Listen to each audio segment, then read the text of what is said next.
We don't have to save anyone today. Yeah, no one has to be saved today. If you're looking for solace, Savior. Yeah, I think that's a great opening, by the way. Same thing you told me. Yeah, if you're looking for solace, this isn't the place to find it. We're probably gonna shake the shit out of you today. I mean, that's the idea. And so No taking back the words that are put out there. yeah, no, I mean it is what it is. Cut. And we have a lot of different sort of viewpoints in here today represented. So we'll just kind of go around a little bit and introduce everybody. So Siyamak Khorrami is a great friend of mine. Siyamak, welcome. You've been on the show before. You have a spiritual practice called Falun Gong, and that's an ancient Chinese spiritual practice that kind of came back in the early 90s. There's some crazy things going on right now in China where the practitioners of this spiritual beliefs are being persecuted and being sort of enslaved. And there's crazy things going on within that. So for people who don't know anything about it, you should probably check it out. You know, it's very interesting, the whole thing that's going on. And so you have a unique perspective as being someone who was born in Iran and, you know, came to the United States. You've been very successful in multiple businesses. You're a very successful company right now.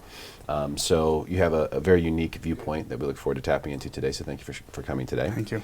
Very good friend of mine, and listed within my personal trust documents is Maruerite Lorenz. And Maruerite is, I always call you a quality of life expert. We have very intense, deep spiritual conversations about every 2 months. We grab lunch for 3 hours and talk about everything under the sun. You were raised in the Jewish tradition. You see a lot of people and work with a lot of people who are in their final days and who know they are. And so I think that's a very unique perspective, and you're brilliant as well. So it's great to have you here. Thank you for coming. Thank you. Really appreciate it. Heather Foat, welcome back. Thank you. It's great to have you here. Heather, you are a yoga instructor, certified yoga instructor, a singer, songwriter, poet? No. No? I'd probably take out, I'm still experimenting my creativity in the songwriting element. But if I follow you on Instagram, which I do, and if you were to follow Heather on Instagram, you would see that she sings. I do. And plays music. So I would call that a singer and songwriter. But you sort of represent the yoga element today. I guess we both kind of do. And I always appreciate your perspective on everything. So thank you for being here. Thank you. And then this guy. Do we have an ISO on me where we can show? So I'm flying back home to Missouri last week on Southwest, and like the thing comes up to like right here, you know, that this sits in. And so the whole time I'm like sitting there, and Zlotnik is staring at me, and my whole family and everyone else who's on the plane. Should I have just my head peeking out at the top? That's all my mother said. Why did crop off the top of your head? You know? And I knew that you were going to be in Southwest the magazine all month this month. But I didn't know what it was about. And so you have an incredible life story, and this, you know, what's in here. If you're on Southwest, definitely read this story. Really, really interesting.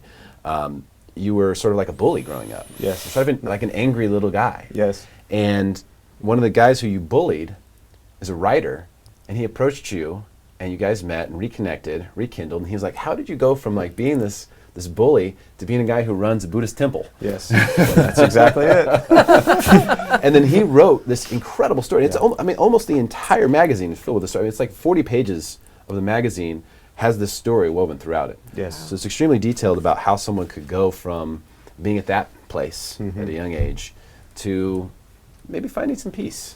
Yeah, and Eric Stoyer is an incredible writer, so it's really his personal, it's one thing to write about someone who's maybe doing good stuff, but the fact that it's so personally tied to his life as well, and the interaction between the two of us, I think is what makes it such a powerful piece that so many people can relate to. And so many people are reading right at this moment. Yes. Still a little odd for me, but there's probably 50,000 people reading this right now in the air above the ground. So so we have, he's our celebrity here today. We hope you get a lot of love emails. The Buddhist. It's been incredible since, you know, it got me here. I mean, look, I'm here. So now that intros are done, it's time to dive into the light topic of conversation. And the first one is one that I didn't actually put in the headline because this one is sort of, I think it's dangerous. And it's going around, and it's something that's very prevalent. I hear a lot of people, you see it on social media, doing these like gratitude challenges, or you know, sometimes they post every day, this is what I'm thankful for, and things like that. And so gratitude is known in spiritual traditions as being a very powerful thing to experience, but I want to kind of get everyone's take on, what does it mean and how you might apply it in your life. Jeff, we'll just start with you. Sure, thanks. Happy to start. For me, gratitude really begins each moment when I wake up and I can breathe. That's it. That's really it. And everything else after that, to me, is a bonus. And I mean that very seriously. And it's not at all what I thought growing up. Even though my parents always taught me about gratitude, to be grateful for all you have, I was very greedy, took advantage of a lot of people and places and things and always wanted more. And so starting each day and just being grateful to be alive means that I have my breath. I can do things throughout the day that can have an impact on the world. So everything after that, to eat, to have shoes to put on, to have people that care about you, that know you, that love you, to have places like this, to have dialogue, grateful for so many things, but really starting with that breath, because that's key. Without that, we're done. That's it. That's it. Everything is a bonus. Nothing's more here and now than the breath. That's it. That's it. It really is. And so my gratitude is for that, and then everything else is really my mind starting to work. What can I do, knowing that I'm grateful for my breath? What can I do with this precious day that I have? And I don't even know that I have the whole day. I don't know that I'll wake up tomorrow. We all like to assume we will, but a lot of people won't.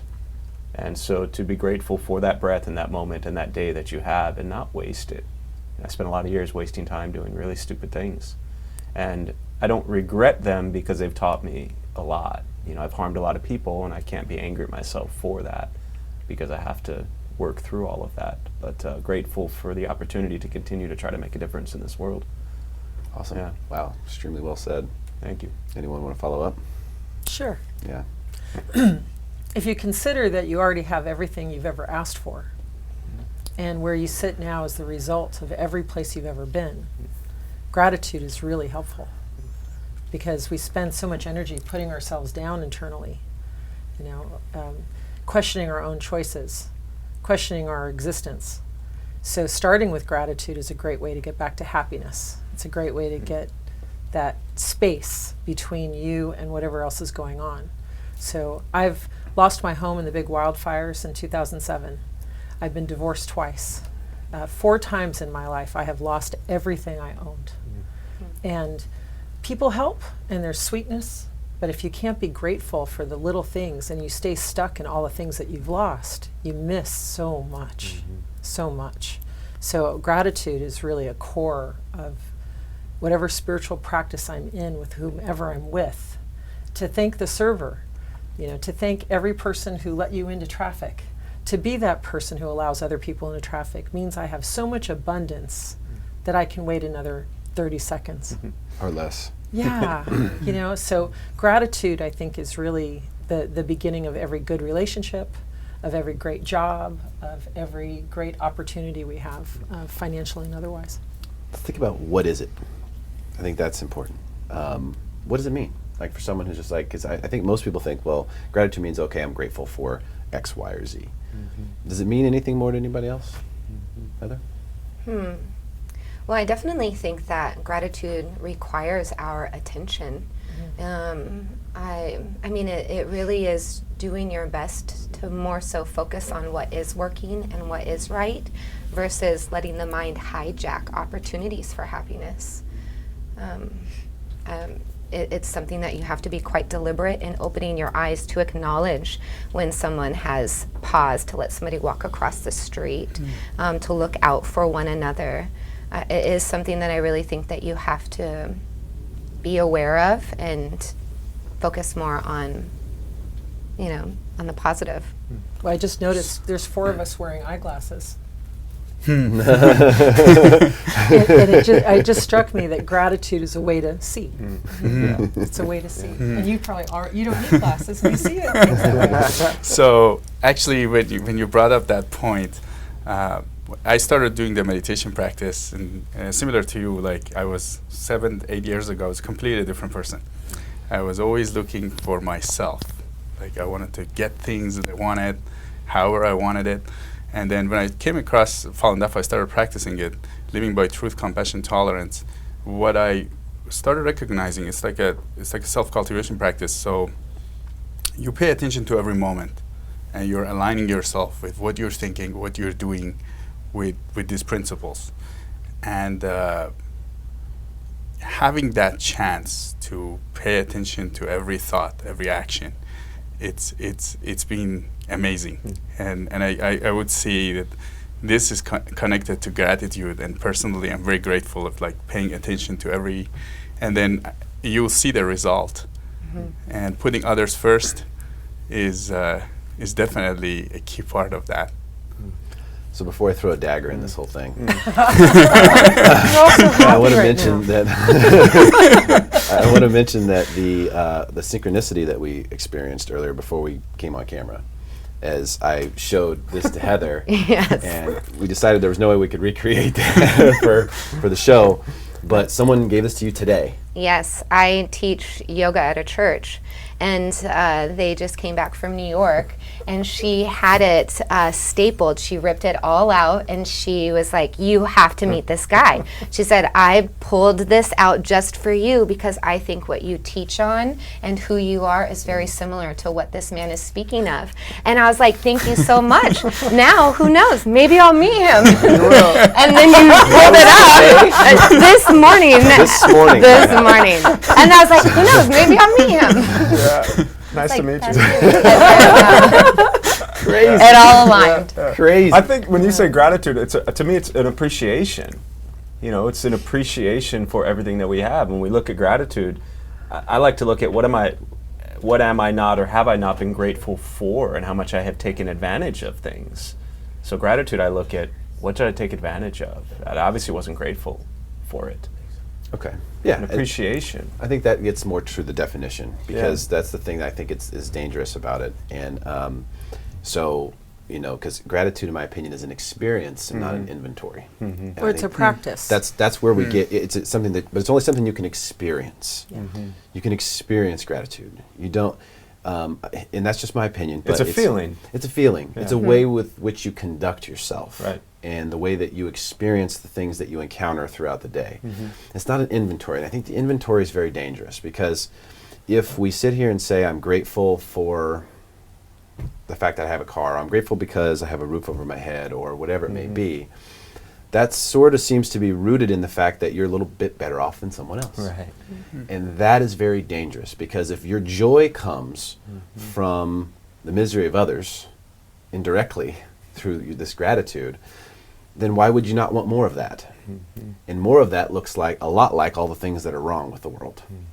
So it's a very dangerous thing. I think we have to be careful. And I don't think it's bad to be grateful for things that you have. I'm not saying that. I'm just saying that it's dangerous, because if we cultivate a mindset that, well, I'm so grateful because I have all these things that other people don't have. You know, didn't your parents tell you that? You should be so happy. Mine told me, the starving children in Africa, Yeah. you should be so happy that you're better off than they are. Right. But it's Be still, happy because you're better off than someone else.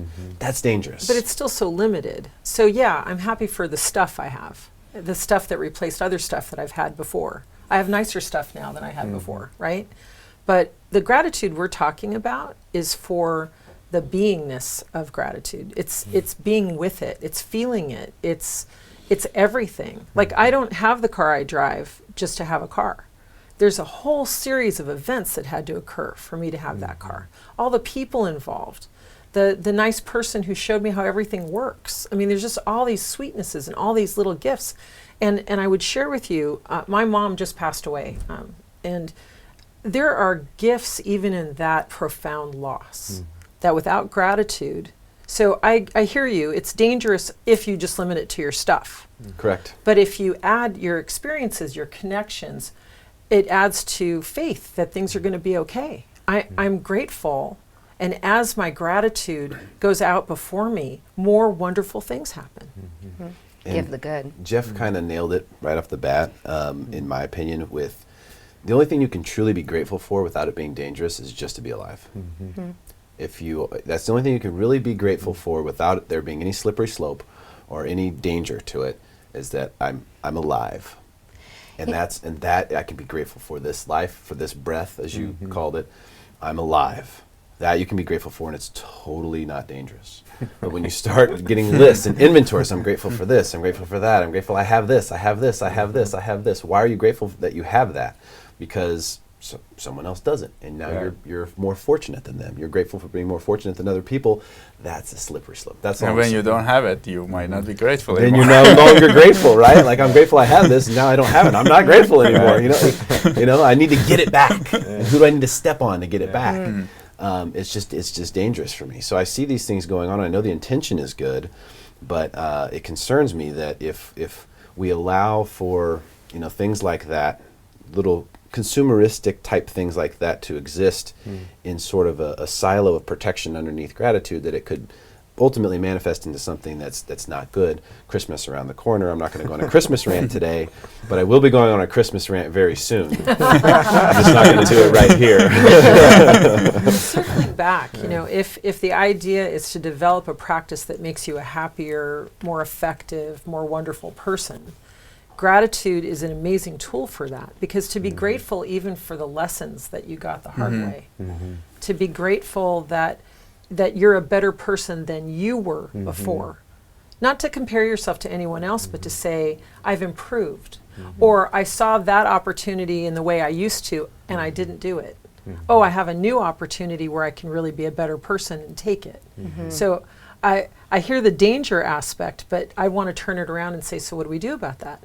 Let's take gratitude the next step and say, it is my spiritual practice. Gratitude is fundamental. If you can involve it in every single thing that you do and every single experience you have, I agree.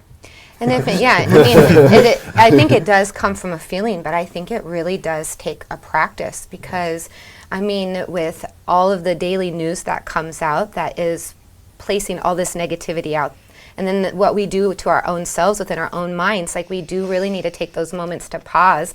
And it's not necessarily about materialistic things. I mean, you have to be reminded, I guess, of what a feeling was, but you have to do things in which gratitude is on your attention, like that you are actually focused on more so looking for the good than what's not. And I you can can be also tell you that it's potentially dangerous to label things good. Right. Yeah. Because then there has to be bad, right? And then now you've started to identify things. That's why I like the experience, the feeling. You know, for example, we'll feed the homeless every week, right? And I always tell people this practice, they will survive the night, the people on the streets, without the peanut butter and jelly sandwich.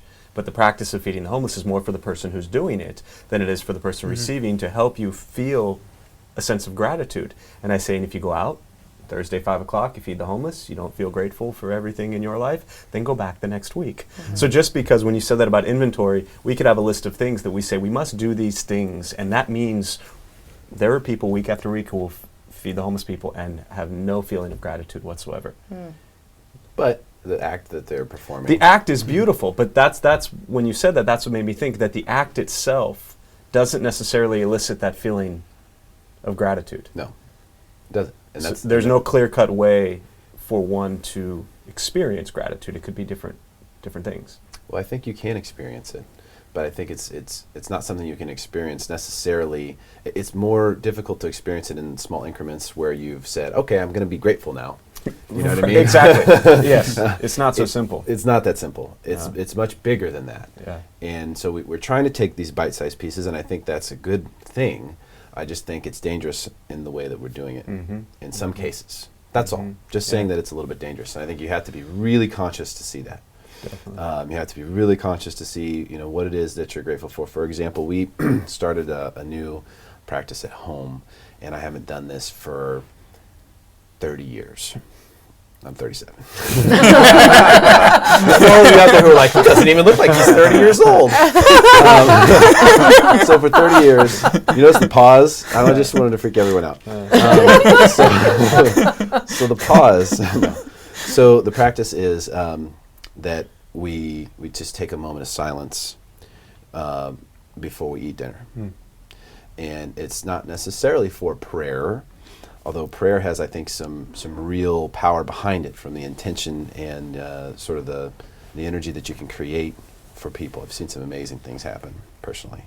But again, that in itself was something I had to really explain to my daughter. Like, there's a lot of people who are taught, pray 4 things for yourself. Well, I hope I make the volleyball team, or I hope I get this, I hope I get that. But the rule is you should always be praying for someone else. As long as you are praying for someone else, wishing someone else well, or someone who's going through a tough time, that the way that makes you feel, that experience, I think, is very close to what gratitude is. Taking the focus off yourself. Correct. And so in that moment of silence, and sometimes it's just silence. Again, with the idea of prayer, which isn't on the list, but we can go there, is that a lot of times it's a one-way communication, right? It's you're praying to God all the time, but do you ever listen? And that's kind of what meditation is. That's listening. And so you have to make sure you do that too. And so just taking that, and it's 30 seconds. I mean, it's not a lot, but it's something, and it makes a difference. And a lot of people pray before they eat, and in a lot of practice, spiritual traditions, that's something that you do. And the idea is that, man, this is life right here. Like, this is, this isn't here. Sort of like breathing. Yeah. Without this, there's no this.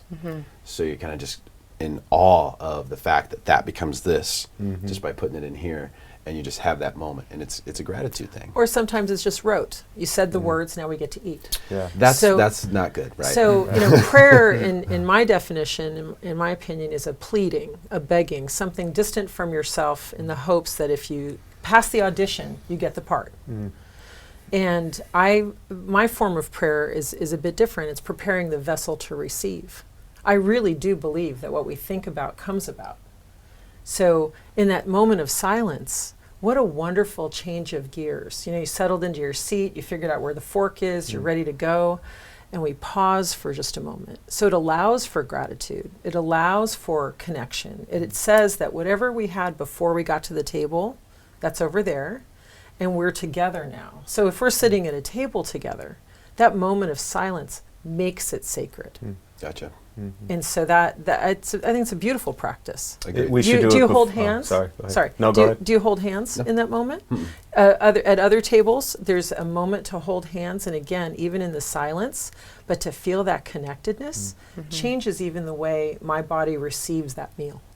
I will try to start doing that. If cell phones aren't present at the table. Right. Yeah, you want to put them in a box somewhere, hide them. The refrigerator. The connection is quite, You might be watching this on your cell phone, so don't put it away right now. But that idea that we're choosing, aren't we? That moment of silence, the choosing. So prayer has real power because we're choosing this moment to say, I got to change something. Maybe I don't know exactly what that is, but I'm asking for help. And I can even feel it. Even now, I can feel the chills. I can feel that connectedness. I've had kind of an extraordinary experience ever since I was little, where anytime I stood in a circle where we held hands, because I went to camp, and you have those camp experiences, and as soon as I hold hands with other people and the circle closes, I can feel it. And if we can do that, in elevators, subways, any place. I know a lot of Californians avoid certain intimate public spaces like that because we drive everywhere. But that idea that we are connected. We are one very large, sometimes disagreeable family. But we're one family. What a beautiful way to invite that connection to the table. Awesome. I was going to say one thing, and then I wanted to comment on that briefly. But in many ways of what you said, I feel we should do that for everything we do. Take the 30 seconds to pause, to have that appreciation for that moment. You applied it, remembering from a childhood for whatever reason, you were 7 and now you're 37, you decided to implement that again. And there's a moment there that something is going on.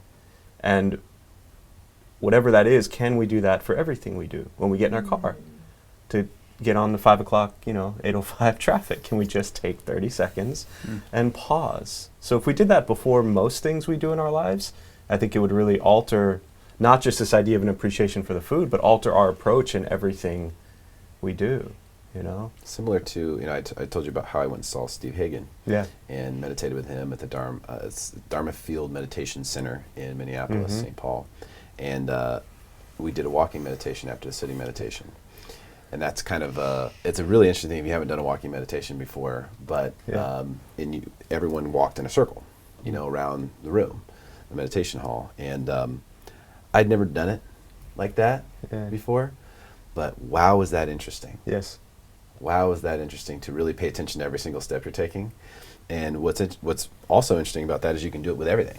When you're taking a shower, you can stare at the soap for 20 seconds. Right. And you're like, this is crazy. You know, like you can have those kind of like hyper-conscious moments where you're really seeing everything almost to the atom. And that's kind of what that is. So I think that's somewhat what you're... Yes, and I've done a lot of those practices for a very long time, and some of them can get quite annoying and tedious and really get in the way of having your day get done, but they're also really phenomenal. It's all about creating the habit. Yeah, though. absolutely. It's making it a priority. The other thing that I've noticed, like the difference from my experiences with Fallen Alpha and spirituality in that sense, the difference between prayer, because I was very critical of religions, and when I was growing up, because grew up in a religious country, and the difference between prayer and meditation is that prayer is always you're asking for something, somebody to help you. When you're doing meditation, from my understanding, is that you search inside and you try to clean up. We try to clean up our attachments and things desires that we have, and the selfishness aspects of us that causes all these different attachments to come out, jealousy, ego. And when you clean these up over time, our minds become more conscious. And then when we're in the action, when we get rid of these attachments, we don't think about jealousy, we don't get jealous. And over time, there's a lot of impact on others around us. And that's where it seems like the concept of prayer might have changed over time. People were doing more meditation, more self than asking for help. Well, the prayer was, there's prayers like that people say over and over. The Lord's Prayer, for example, things that have been predetermined, like this is what you say. And I think that's what you were talking about earlier. You just kind of go through the motions. Okay, I say the words, and then I've done what I'm supposed to do. And that's really not what the intention was.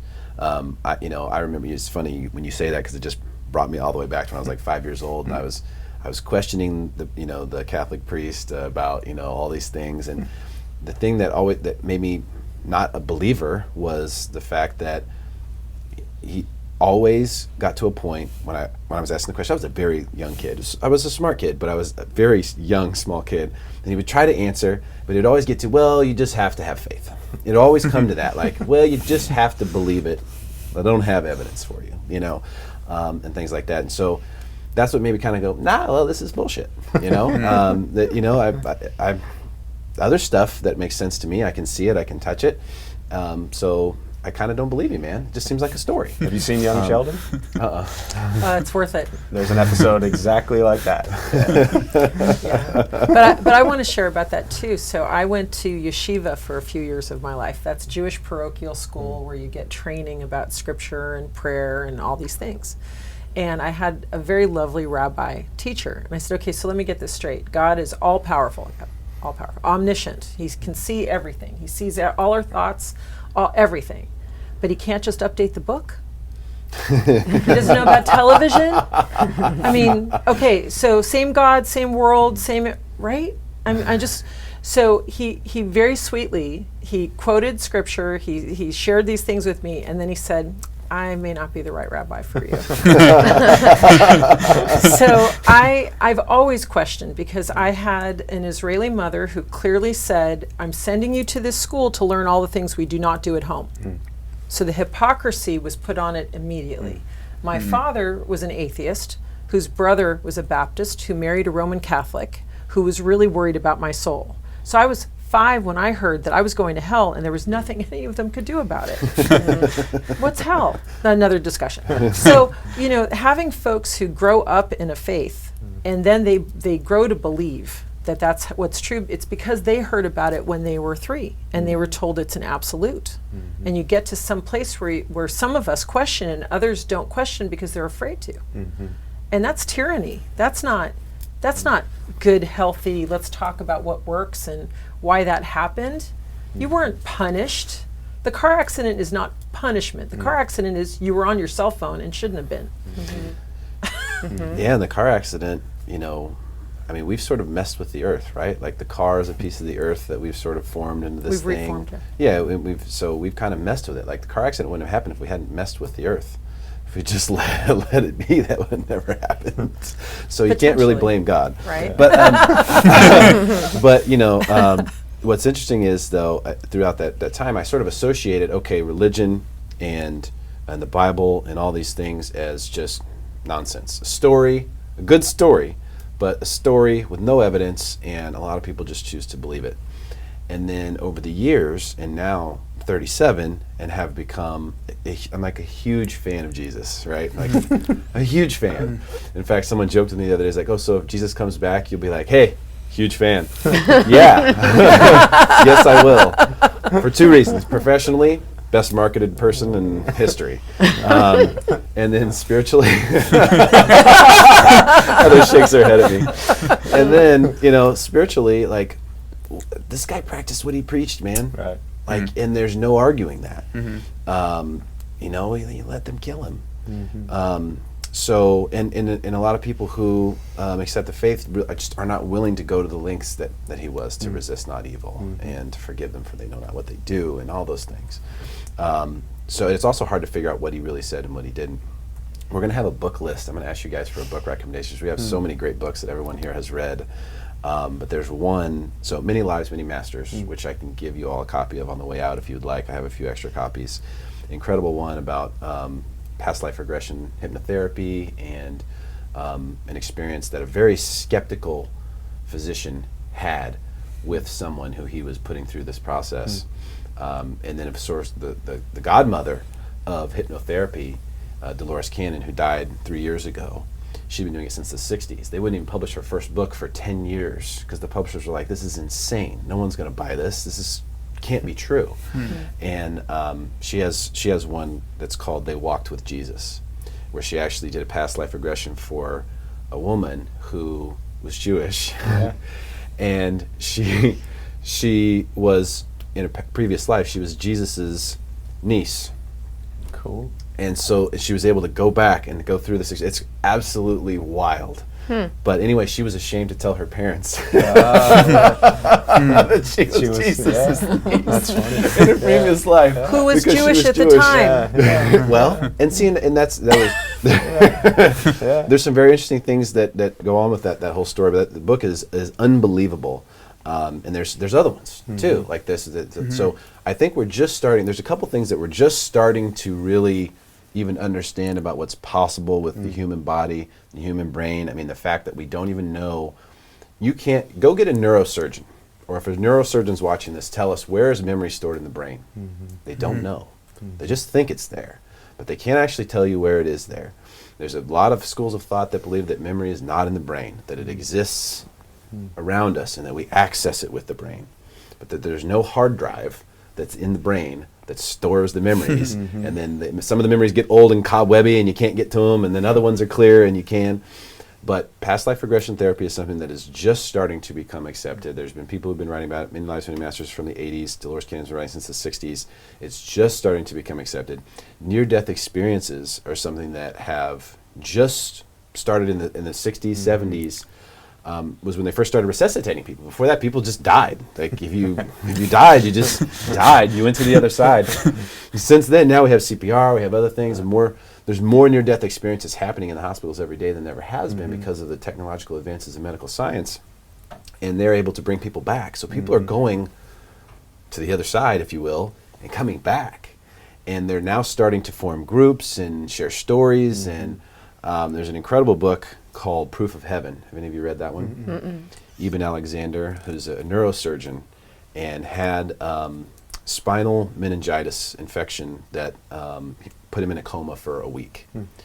And in that week, the story of what happened to him and what his memories of what took place when his brain was completely dead, turned off, shut off, nothing happening in his brain, but the things that he experienced. And this is a super skeptical medical doctor who didn't believe in God or anything like that at all. And he wrote this book called Proof of Heaven. That's the most unbelievable book I've ever read in my life.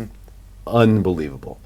And he's still around today. He's in his late 50s, and he's speaking and going to lots of places to share his experience. But That's a book I would call that a must-read book for anyone who is trying to find spiritual meaning or trying to see what some of the craziest experiences people have had out there are.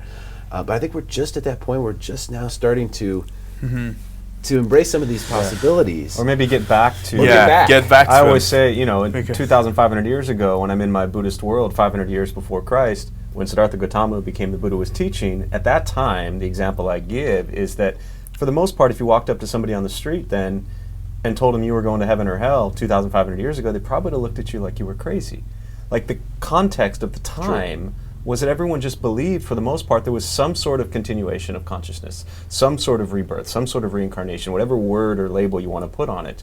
But here we are 2,500 years later, and you're talking about most people today, if you tell them there's some sort of rebirth or reincarnation, they're like, whoa, man, you're crazy, Yeah. And so we're looking at it as like it's new. You say the 60s, the 80s, as if it's this new thing.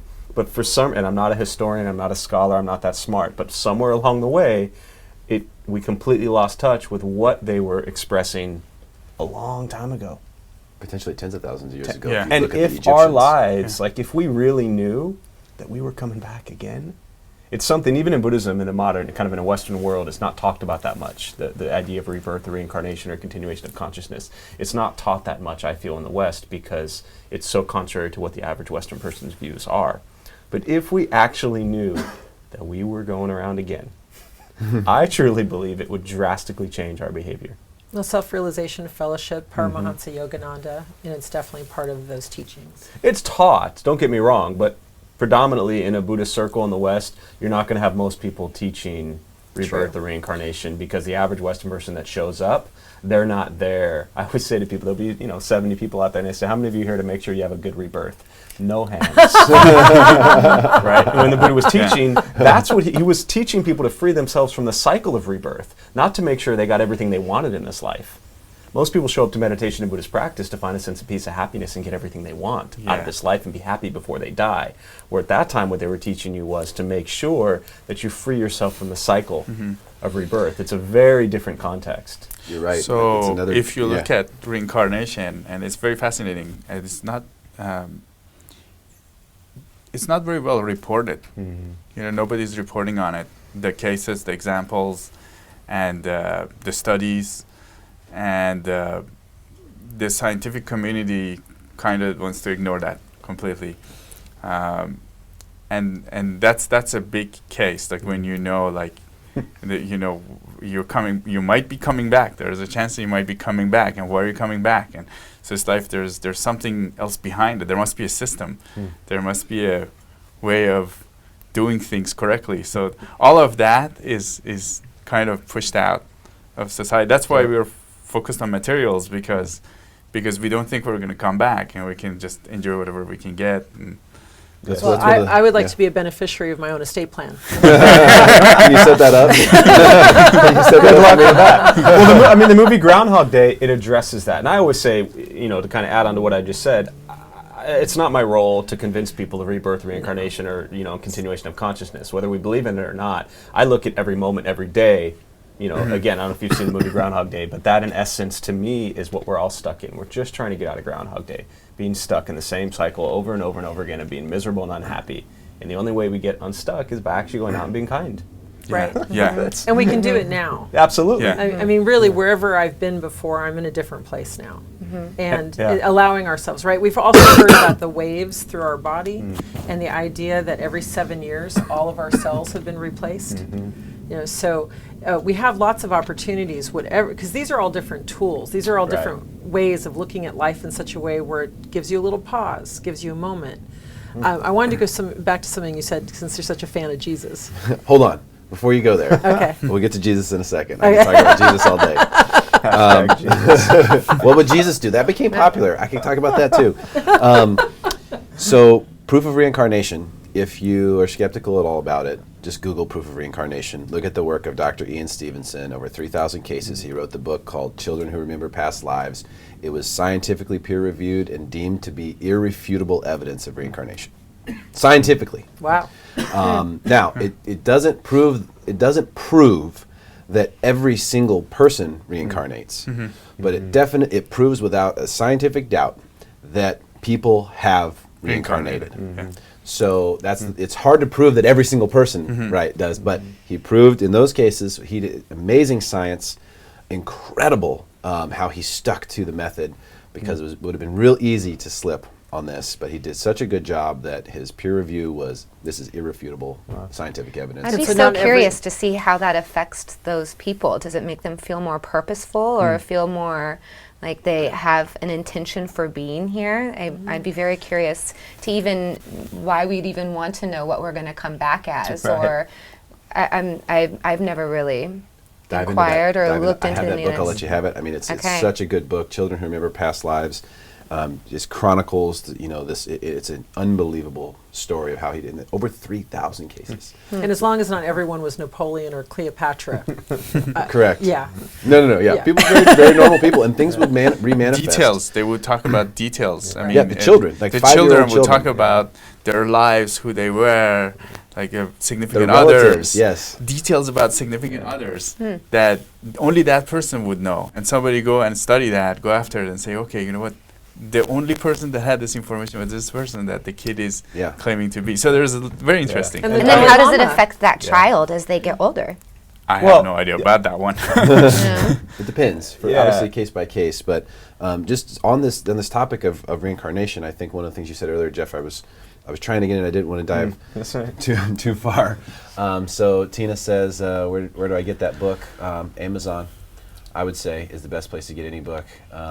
Ron Greenwald, cool topic. Yeah, I agree. So, and what's up, Ron?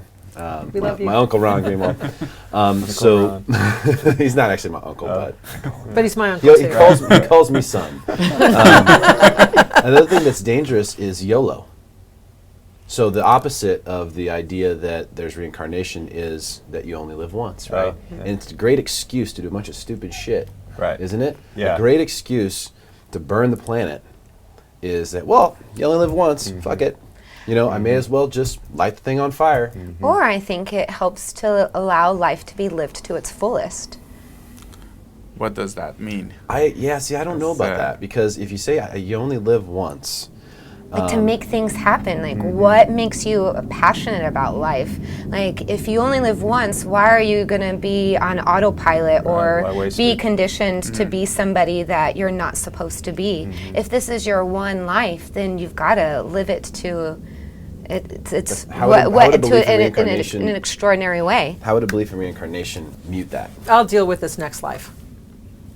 So if you're really in a reincarnation They're not stream, connected. They're not connected. You never know. well, Right. that's it's a it too, continuation right? of consciousness. It's So- not, again, from a Buddhist lens, it's what's called a laya vijnana, which is a storehouse consciousness. I was sitting here the whole time thinking, like, am I going to get all technical on this? And apparently I am, but without getting all whatever, because I'm really not that smart on it. But it's called a laya vijnana, a storehouse consciousness that continues on. So it's not as if, so this idea of Jeff and me and my body and myself, that's an illusion that I've created around my consciousness. That consciousness continues on. The best example I ever got years ago, somebody held a teacup, and they had the tea in it. The cup was tea. They shattered it. On their hand was tea. On the broken glass was tea. On their leg was tea. It was on the ground was tea. They wrung out the rag, still tea. But the cup was shattered. But the tea just changes form. So it's not like Jeff, I'm going to be reborn necessarily and be like, oh yeah, I was Jeff last time. What am I going to do this time around? So But that's the point I want to make. You only live once. You only live this life once. This body, these mechanisms, these cars, this earth, this experience, this only happens one time. So Sure. even if you do reincarnate, even if might be a heaven, that idea is that this life is really important. It's important to see it as a whole thing. Stephen Right. Covey has a quick lesson: birth, death. Everyone is somewhere on this line. So now we have a map, but now we're looking at life as a whole thing, as opposed to just today, just this breath, and you have an opportunity to think in decades when you're only 37. What will life be like when you're 77? And you can plan for that. And I also want to add that why let mortality keep us from accomplishing our goals? Everyone get your estate plan done. Do it now. So on that point, let me give this. let me do one Sure, example, sure. since you're talking about the tea, and that's a Yeah. great example. I have a great example as well Okay. to help understand that. So if you blow a bubble right now, right, you see a bubble there, and it looks like, oh, there's a bubble. But when you pop the bubble, where does it go? Do you know what that word is? What? That's what nirvana is. It just merges. The word nirvana literally means to extinguish. Usually, often the example is a candle, but now I'm going to steal yours because I like a bubble. It's the same thing. When the candle's lit and you blow it out, where does it go? This is just the bubble around, let's call it my soul or my being, whatever. This is just the bubble. When you pop the bubble, what happens? Yeah. Does the bubble really go away? No, just the thing that it just merges with everything else at that point. So that was the best example I ever got. Good. I wanted to share that too because it's kind of hard to understand, and I understand what you're saying. Like, hey, you should live life, you should live it up, absolutely. But I don't think that's exclusive to only living once, because this life is definitely going to be like this. You could come back in your next life and be Siyamak. You know, the five of us could have lived lives together. I hope that doesn't happen to you. It's not that bad. But if I was lying on my deathbed, I would be like, did I live my life the way that, should have I gone on that adventure? Should have I said yes to this? Should have I taken that risk to have that experience in this body in this lifetime? The danger with that thinking, which is happening in some countries around the world with some leaders of different countries, is that you don't believe there's any consequences for your actions, and you want to get whatever you think is right for you. And then we come to this Darwinism thinking, like, I'll get whatever I can right now because I want to feel good, because I want to use this time that I have. And then when it's gone, it's gone. So there's no consequences for my action. I can do something, build a big business and hurt people, but make a lot of money, enjoy my life at the expense of others. That's where it gets tricky. And when people start believing that there's consequences for their actions, then as long as you believe there's consequences for your actions and you're not doing it at the expense of other people, then that's fine. But what I heard Heather say was about regret. So am I going to have memories or regrets as I'm laying on my deathbed? And so I want to say that this experience, these relationships, this family, the children I've had, that's special and unique to this lifetime. Because even in the stories of reincarnation, if you're looking back, that was that life with those donkeys, not my car. Right. So I think it's important to kind of look at, we're back to what we choose to think about, what we choose to focus on. Who am I today? Can I be a better person than I was yesterday? Because I think that's a valid comparison. Am I continuing to improve? Which is part of, I've discovered in the friends that I have, we're all into some form of self-improvement. Regardless of the religion we started with, regardless of what we might be practicing, we're all attempting to do something a little better than we did before. And that's good spiritual practice. I heard the same thing. I heard it's and so once you're, I think on your deathbed, it is too late, right? Because it's just going to turn into a regret. So if you start thinking, oh, should I have done this, should I have done that, that'll turn into regret, and you may not have a peaceful exit in that situation. But at the end of the day, if that you can bring that all the way back to one thing, it's to just be there, to actually be right here, right now, as often as possible. Right. Because then you won't have those regrets. Right. If you made 100% conscious decisions, you wouldn't have a single regret. The only thing you regret are unconscious decisions. And that could be, it happens to all of us. You go a whole week and you're like, man, what happened that week? I did so much. I saw so many people. It all was just such a blur because you just you went through it. You're able to be on autopilot so easily. The unconscious mind is very powerful. I mean, it's capable of taking you you can drive from here probably home and and then just wake up when you get home and go, gosh, how did I get here? I don't remember taking any turns or making stuff. The unconscious mind is powerful. That's meditation driving. Yeah, it's hypnosis. No, really, because meditation, right? When we attribute it to sitting or walking or doing or driving, there's something that we're occupying our body with while we're paying attention to other things. Because I've solved some really major problems in that time. Because meditation for me is finding the silence. There's so much in my mind, there's so much going on. I have lots of cases to think about, lots of relationships to manage professionally, and I need a few moments a day where I don't have to think about anything. But I've had moments in the car, no radio, no phone, no, it's like TV, right? Big windshield, everything on the outside's TV. And I've taken that time to reorient myself. So when I do arrive home, I've had that 30 seconds before starting the next thing. and maybe it was 30 miles. It can be great meditation. I mean, the greatest challenges that you face, traffic, for a lot of people is a sticking point. I know it was for me for a long time. Those challenges are your mental exercise, right? Like physical exercise is essentially you put your body in a very uncomfortable situation, in a very difficult situation, because it will improve your body. Your body will become more efficient, stronger. Same thing can happen mentally. The challenges that you face, it's a bad relationship or whatever it is, or someone who really, really bugs you, like that's the person you can learn the most from. If somebody really gets to you, that person can teach you so much more than someone who you get along with. So what you're saying is we can be grateful for that person and grateful for traffic? Sure. And grateful for those moments that slow us down and force us to wait for that red light? This traffic is only bad because you're sitting there in the traffic going, fuck, traffic sucks. If you were to zoom up 1,000 feet and look down, you would just say, oh, look, there's traffic. Yeah, the problem with traffic is our expectations. So if I expect to get home in 10 minutes, I'll always be disappointed. I live in Temecula, by the way. But that's the thing. You know there's going to be traffic. You're getting back in your car to go to the same job. Hello, it's Monday. I remember riding the elevator in this big corporate environment, heading up and people are complaining about Monday. And finally, one Monday, I looked at everyone in the elevator, 12 of us in the elevator at that same time, and I said, this happens 52 times a year. Why would you keep complaining about the same thing? How does that serve you? Stop it. When you see me in the elevator, you are not to complain about Mondays. Because after every Monday is a paycheck. Weren't you complaining to them about them complaining about Mondays? Yes, that was reincarnation of complaints, actually. Yeah, I'm not going to tell that story, but yes, yeah. So Heather, I want to come back to you on this because I know you're a live it up kind of person, and Yes. so am I. And so I actually think we live the same way, in a sense. But the idea of there being a next life, I think, actually creates more responsibility because it's not something where you can go, oh, well, I don't have to deal with that. I mean, here are the facts. The sun will burn out in about 6.5 billion years.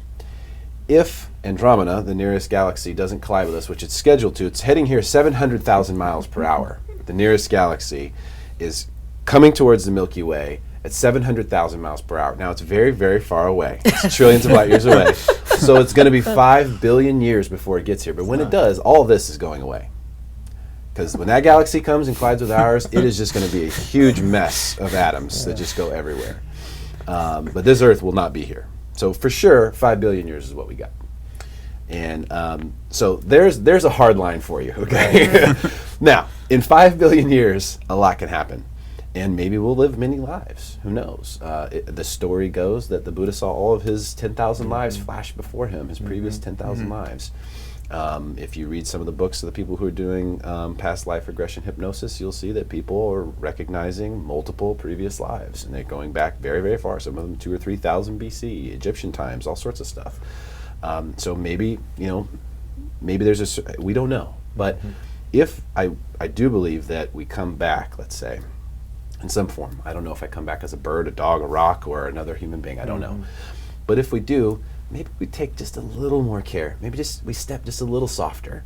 Maybe it's just a little more ease. Maybe I pick up that piece of trash. I think there's a little more responsibility that gets associated with the way that we treat the planet, the way that we treat other people. I may have to encounter Jeff again, It won't just be on a flight, where he's staring at me for 3 straight hours on Southwest Magazine. Sorry. It's a great photo. It is, actually. Wasn't my You know, shirt, I think but- it's interesting because I've never really thought or looked into reincarnation. What I think of right now as I'm learning about myself is how can I change my mental chemistry for if I decide to have children to help them to have a better positive outlook on life. So I don't necessarily think of I guess I am thinking of who I'm going to be reincarnated as a little individual, like by working on myself now and the chemistry of my own brain and the way I'm processing things. So I don't think of it like that. I think of what can I do right now to better myself, to be a good person, to see gratitude as opposed to letting my mind hijack, as I said, that happiness. So And I'm not, Yeah. I'm not saying So that you it's have a to very believe in it. stimulating conversation right now because I haven't really contemplated this. I more so work on the self-study aspect. And what you're saying, I just think that's the important part. Yeah. We that's can the have key- fun that's the analyzing, key. dialoguing, Yeah. about reincarnation, rebirth, or just one life either way. But what you're saying, that's what matters, And since you brought up the Buddha in the past lives, when he was asked about gods and goddesses, and this is Hindu culture, and you got all the gods and goddesses, what he said was, if you believe in them, you believe in them. If you don't, you don't. But ultimately, it's your behavior and your actions. Right. That's what matters. And I think that's the important part here, to not get too lost in, are we coming back or not? Regardless of where we go, heaven, hell, rebirth, it is determined on what we do now. Right. All of that. I mean, I see, I don't want to have certain behaviors that my parents have. So then how can I work on myself right now so then my children don't behave in those similar patterns? Another great place to learn when you see things that you don't want to be when you're young. Helping my daughter see that now. Not for me, her mother. But hashtag truth. Making friends and influencing people. So Okay. I'm not saying, Heather, you need to believe in this because it'll make you think right, or because you're wrong if you disagree with it. I'm definitely not saying that. I don't think it actually matters. But if you are a good person, if you're just present, and in yoga you know this, the whole goal is that you work on yourself to create the best self that you can. And everything else will take care of itself from there. So we got somebody who's doing a lot of comments here, so I'm just going to pull it up and see what's going on. I don't know if we're getting yelled at yet or what, but it seems like, okay, such an important but often overlooked topic. Yeah, fast-paced consumeristic society. Thank you for sharing a great discussion. Thank you, Michelina Palmer, for your comment there. That was on a different... I can't tell. I think it's One of Juan my friends. I guess, yeah. Pasalgua. Juan, I'm going to get to your questions in just a second. It's too far away. I got my glasses re-prescribed yesterday, but I don't have the lenses yet. So, okay. So, let's see here. Let's acknowledge some of the comments. So, I want to appreciate Ron Greenwald for your comment. Tina Profance, she says, yes, where to get the book? Amazon. Delia Michelle Huffman, how you doing? She says, yes, God exists. We'll get to that.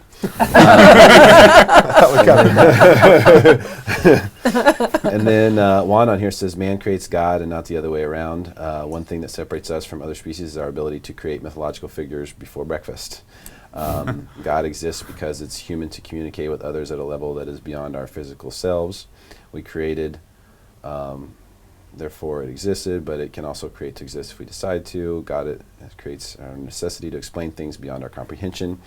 That is all. And then one more comment, and we do not have to believe in any power beyond us to be good and compassionate. And that's 100% true. I mean, I agree. you don't need to go to a church or a temple or pray or read a book or, none of that stuff. At the end of the day, if you go back to tens of thousands of years, and there's some really, really incredible stuff on this. In fact, Netflix has a show called The Pyramid Code, where the most brilliant minds go and have studied what the pyramids may have been, how they may have worked, what they're about. They dive deep into calendars and all sorts of crazy stuff. It's a 5-part series on Netflix called The Pyramid Code. I highly suggest everyone watch that. Each one's about 40 minutes. And so, and one of the things that you learn in there is that, the Earth does go around the sun every year, right? But it's kind of wobbling. I mean, technically, it's wobbling around. It hasn't come to a full stop yet. I don't know if you've ever ridden a motorcycle and got a wobble before, but it's still wobbling.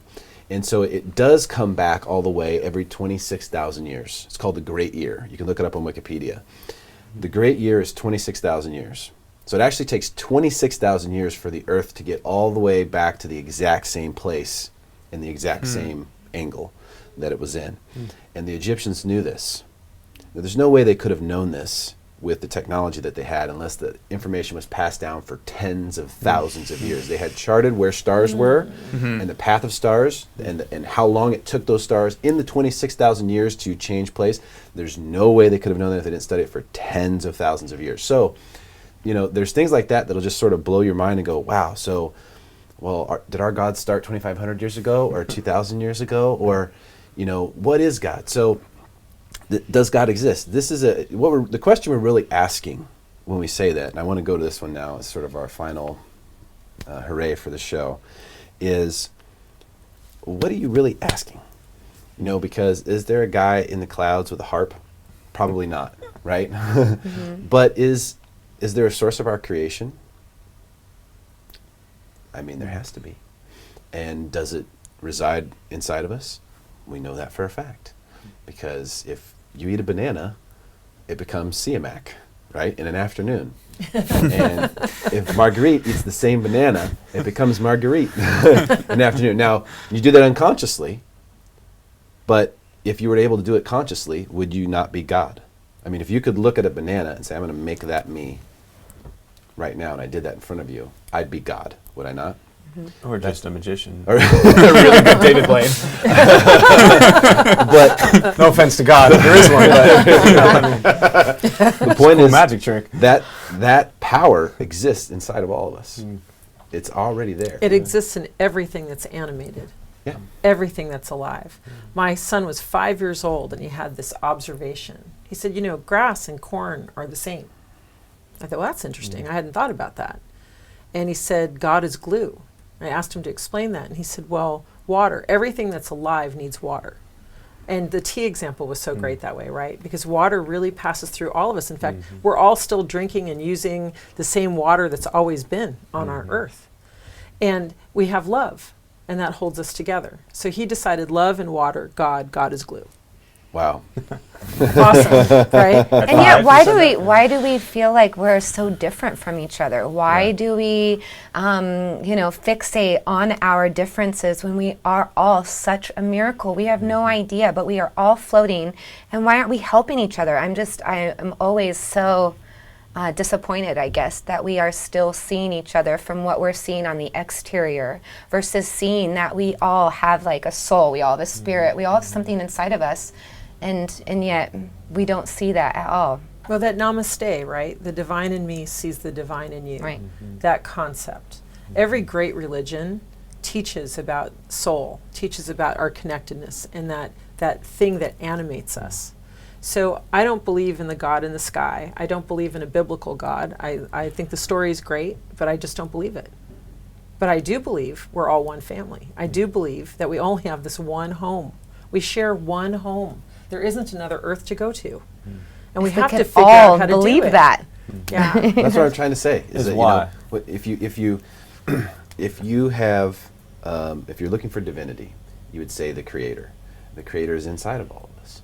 Even Jesus said this. If you believe what's in the Bible, he said, he said the kingdom of heaven, the kingdom of heaven. He was talking about heaven and all these things, and then once all the marketing was done, he turned around and said, the kingdom of heaven is within you. Right. And so what he was, I think, trying to say was he was trying to get, it's 2,000 years ago, and a lot of uneducated people. I mean, there was no education. They're very simple, right? But this is the fact, and the Creator is in every single one of us. And here's what And I that was wanted the to tell example I you was trying about to give. Jesus earlier. Okay. He's an example, not a distant goal, not somebody that we pray to get something. No, he was a master teacher. Agreed. If Jesus could heal, I can heal. If Jesus can walk on water, I can walk on water.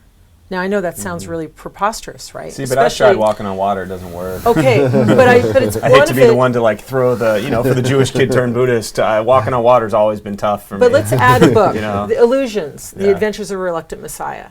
And I say that because I don't believe I can walk on water. Right. Now, that's a big difference between me and Jesus, right? Right. He really believed he could. I don't really believe I can. Right. So maybe if I could actually believe at that level.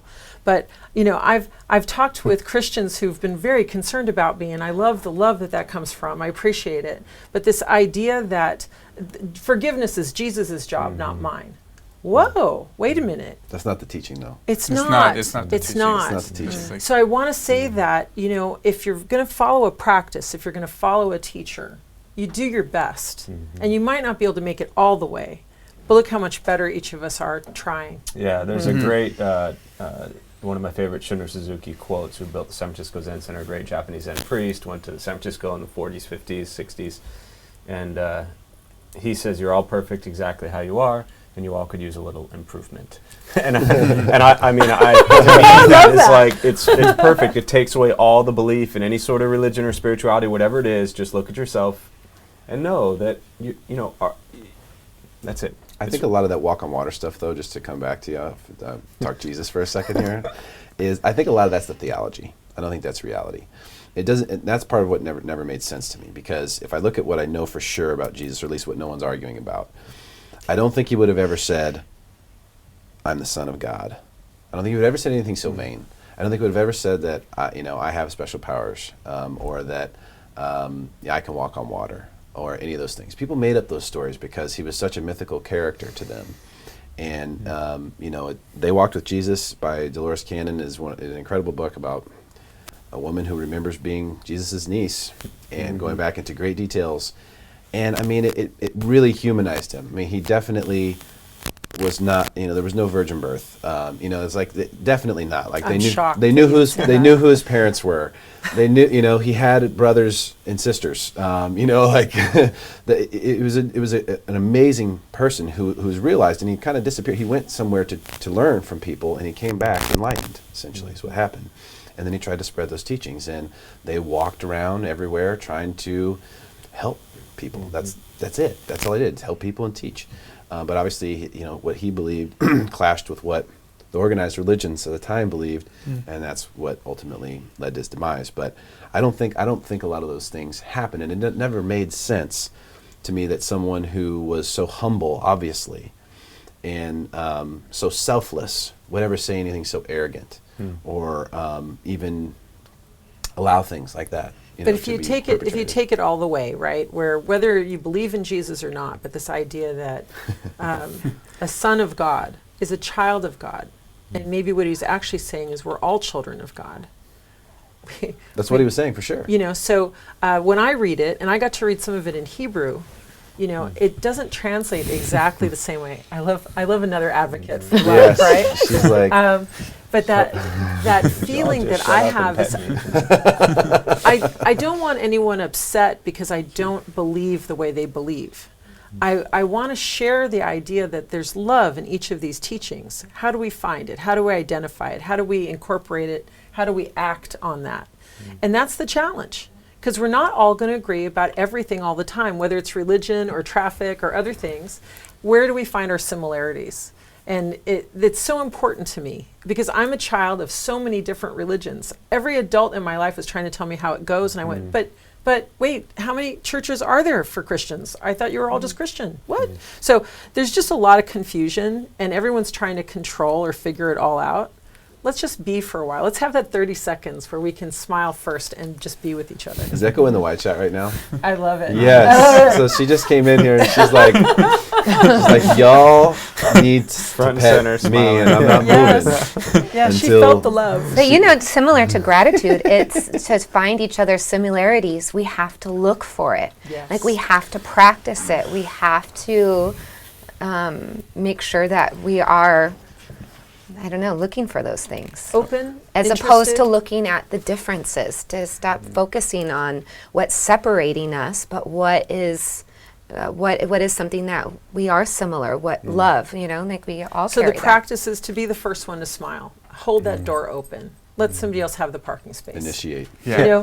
And I love it. There's a talk going around Facebook, and I'm sorry I don't know the teacher's name, but he basically says, if you're waiting for someone to give you, you're going to be disappointed. But if you give, no one can stop you. I saw that guy. If you love, no one can stop you. I reposted it because I thought it was so awesome, that idea.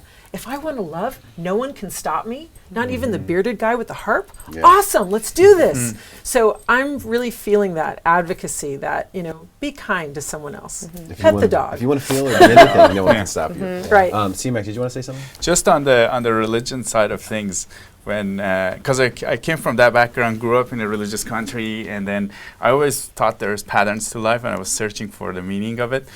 And a lot of the religions, the message is great, but people don't do them. They follow the rituals, and doing it is very hard.